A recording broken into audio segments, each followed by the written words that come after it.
5.22 Ye hi samsparshaja bhoga dukkayonaya evate adyantavantah kaunteya nateshu ramate buddha. Here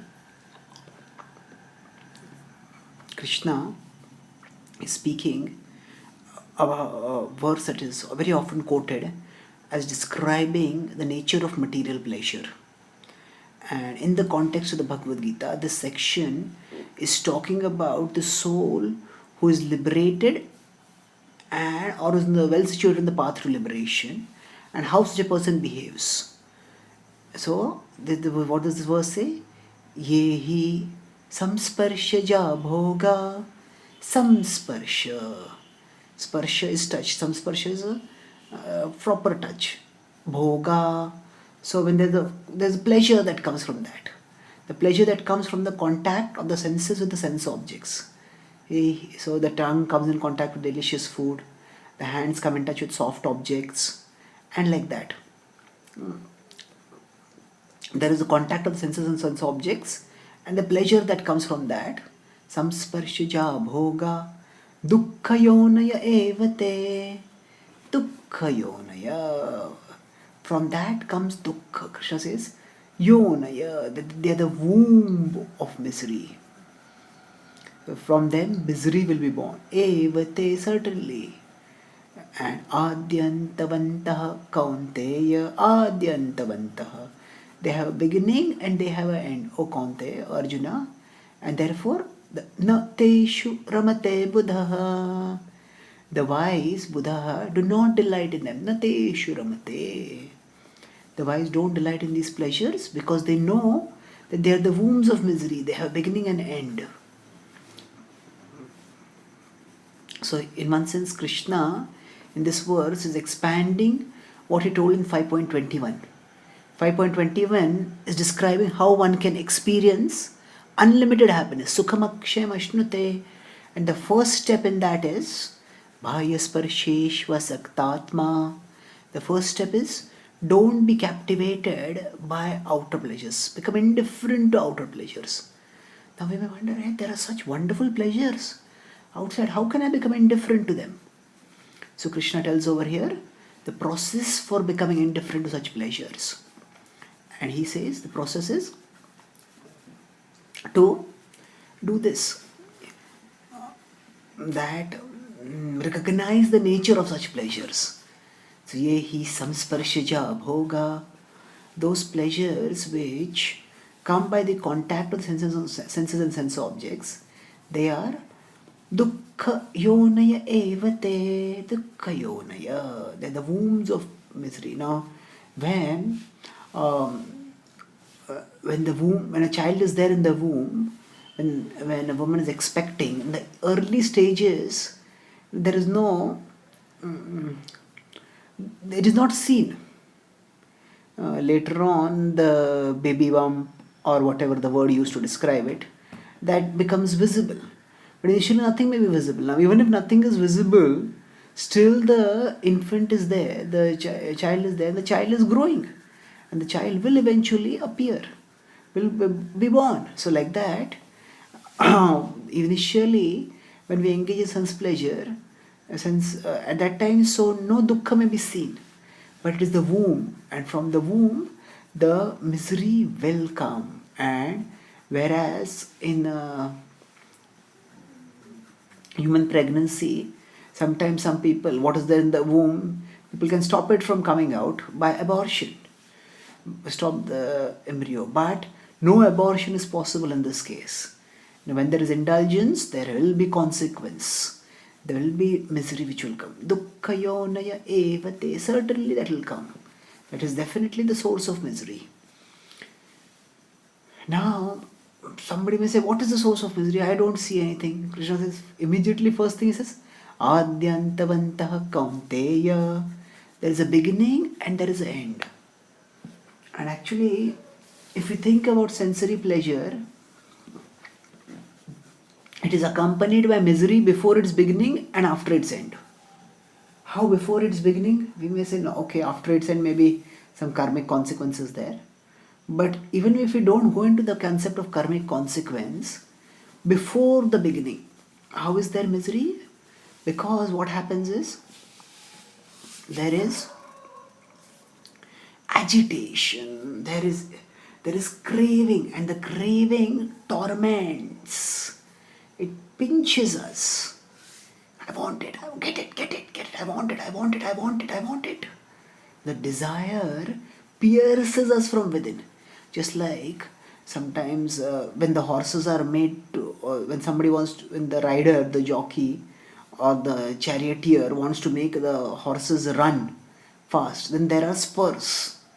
One is sometimes there are whiplashes which are used to whip the horse so that the horse runs fast.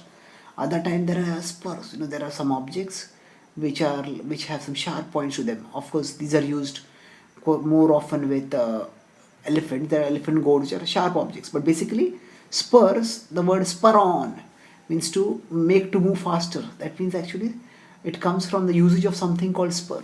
This is an object with sharp pointed things which makes the person run, which makes the animal run. So like that, desires often spur us on, force us. They goad us, come on, enjoy, enjoy, enjoy. So before the indulgence, quite often there is anxiety, there is agitation, uh, there is there is the pain, the torment of the unfulfilled desire is there.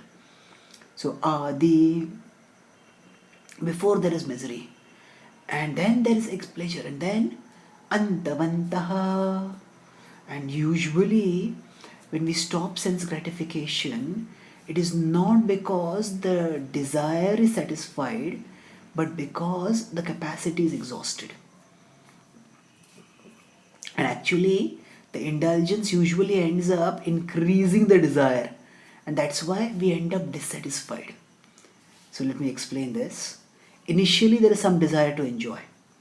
Say, a person wants to eat some delicious. I want a gulab jamun. I want a gulab jamun. I want a gulab jamun. The desire is making the person restless, and say, the person orders gulab jamuns. Now, if we are going to go for a feast, maybe there'll be one gulab jamun, two gulab jamun. If there are 1,000 people, then in a feast there'll be one or two gulab jamun for everyone.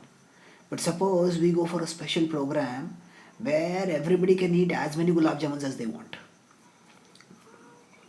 So in the first case, when it's exhausted, people, I want a second helping. No, sorry.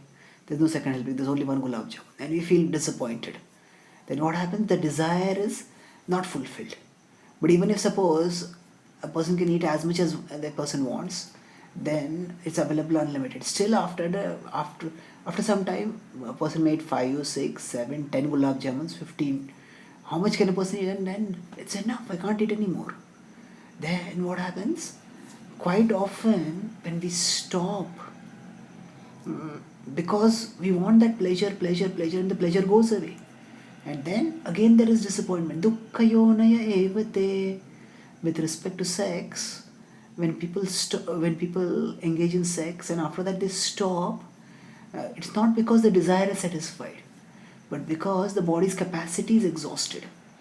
Often whatever indulgence they do, that actually causes the desire to grow more, but then the capacity is exhausted, and that's why immediately after the enjoyment also there can be misery at many times, because there is frustration. Now there can be misery because of multiple reasons.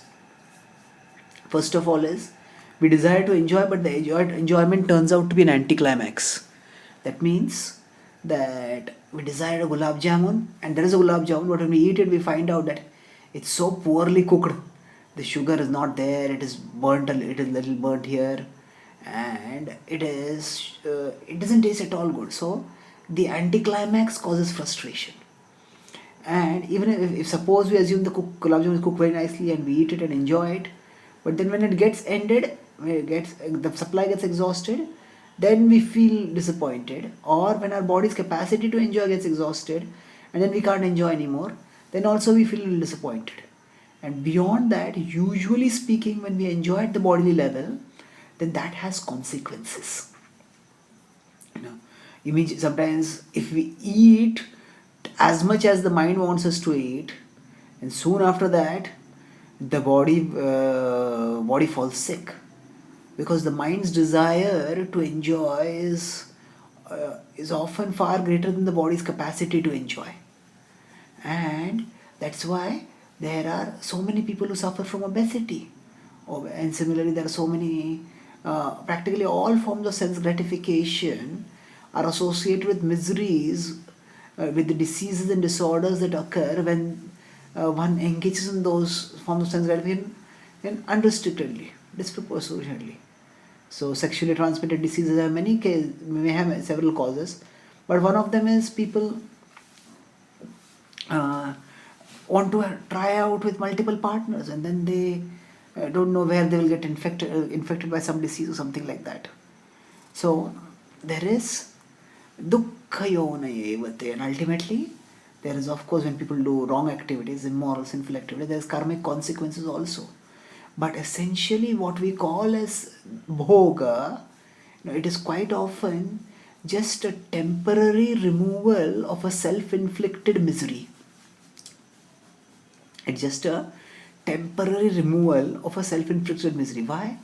Because when we start entertaining worldly desire, material desire, then from the moment the material desire enters into our consciousness, we become agitated.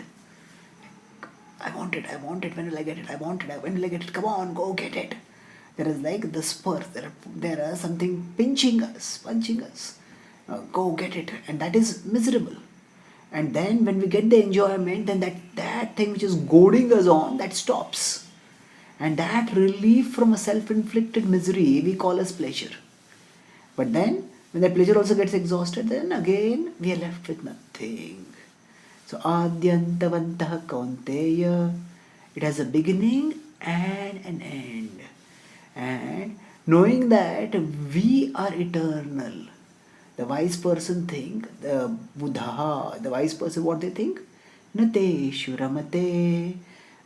I'll not delight in this. I will seek the eternal.